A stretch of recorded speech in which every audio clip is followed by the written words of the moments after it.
Last Thursday, across the driveway, a home with the top completely removed. The garage collapsed down. Going through that home right here behind me. Now, officers say a maroon van that was reported used in an armed robbery to a citizen, but fire officials telling me tonight they will no longer be using any more water to douse this blaze, just now going to take a defensive approach and let it slow down on its.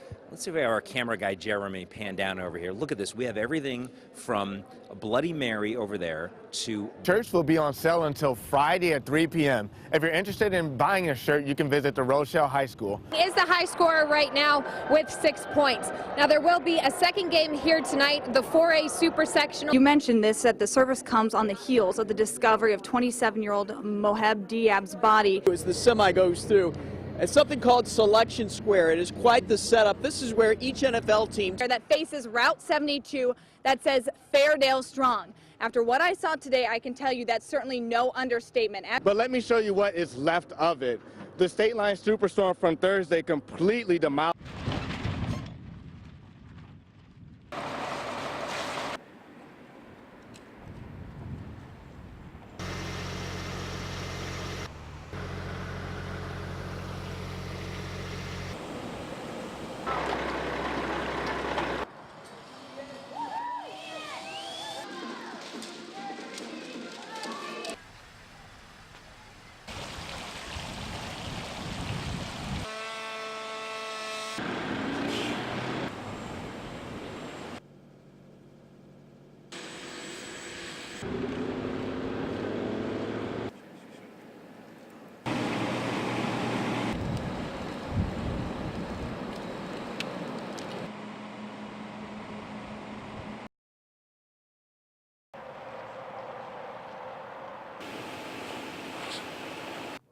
Good. Hopefully you're not one of those.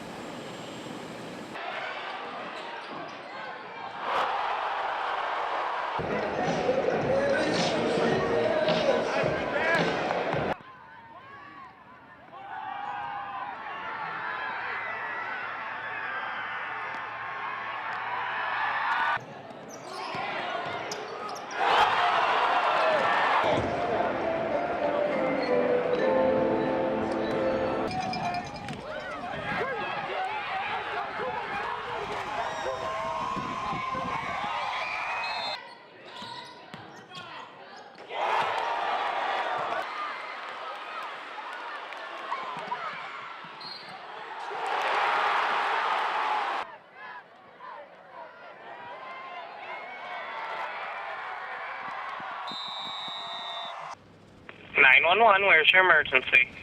Fairdale has been leveled by the tornado. Okay. We need help out here. Chilling 911 calls depict this chaotic scene that unfolded in Fairdale after a massive EF4 tornado tore through the tiny town. So the houses are down in Fairdale? Yeah, wiped out whole side town. Now Kirkland Village Clerk Terry D'Amato relives the chaos as she walks through Fairdale for the first time since she watched the devastation unfold in front of her eyes. I live right out on Quarry over here. I watched it all from my porch. D'Amato describing watching this same tornado roar into town and pull homes apart board by board. This is what you just saw, and now this is what happened from all of that. But from all the destruction come sights like this. Leo Cardot drawing on the plastic that's filling the place where his car's back window once was, showing that Fairdale lives on. I'm very proud to make it. It was a wild night. We're very, very, very proud to have made it through. Crews continue to remove the debris left over from last week's storm.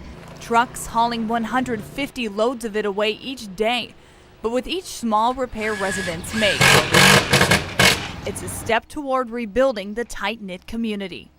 Progress we made is, I can't really describe it, but it is a wonderful feeling despite the tragedy that still surrounds us. And as Amato describes the town she remembers so well, he had his yard decorated every year. It was really cute. She says the very best is yet to come. Do you think Fairdale will ever be the same as it once was? You know what? I don't think it'll be the same. I think it'll be stronger. demolish, and possibly rebuild. Crews worked to tear down Dawn and Rick Geist's home on their Fairdale farm after it was badly damaged during the State Line superstorm.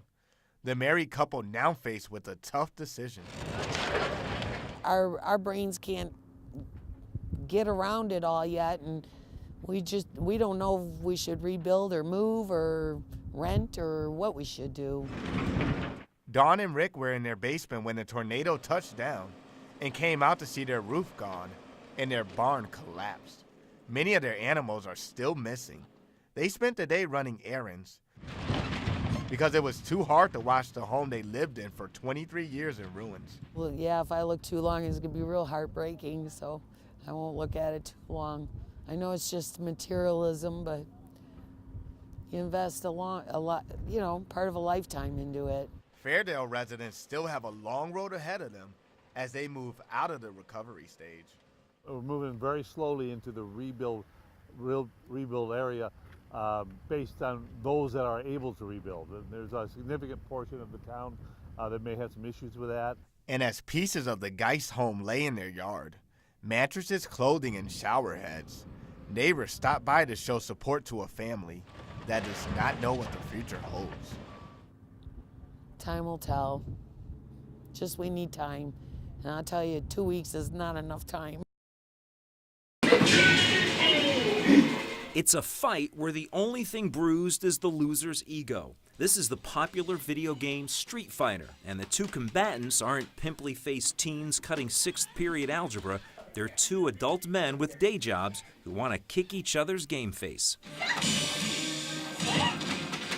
Meet Brett Fielder and Ron Bolden, part of a growing group of aspiring esports gamers in the State Line.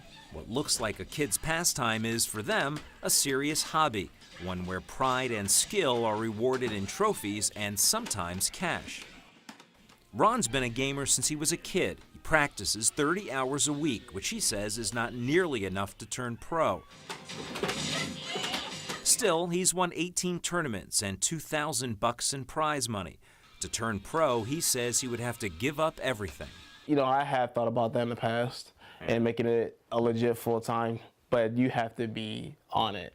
Like, you have to eat, sleep, breathe this game. So you have to eat, sleep, breathe Street Fighter.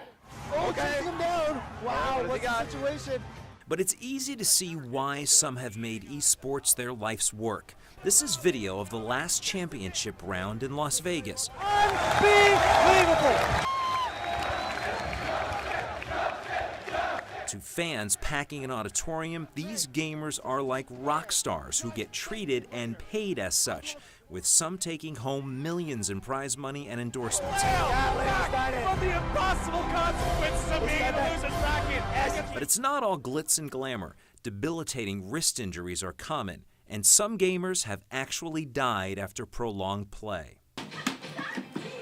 Ron and Brett say their dreams are much smaller, bringing together passionate players from all over the state line in a yearly competition. And they believe our area is ripe for a gaming revolution. It's definitely a growing community, and it's still a very niche community, but that niche community is building and it's branching out. I think that with the inclusion of some recent tournaments that have come up in this area, in Chicago and even the Rockford area, that it's brought in people that didn't normally have exposure to it a couple of years ago. As to the question of, are esports real sports? So this will move the character, this gives the punches. Well, I've got a long way to go, obviously, to keep up with Ron and Brett, but both men agree. The only people who question gaming as a sport aren't gamers. It's competitive. You are training for this, so you can't work out for this. Like, there are workouts where you can do exercises for this. People don't think it's serious, but it is. And to be somebody who's competitive, I think that you have to practice every day, and I think that you have to make it something that you own and something that you know that you're going to be good at.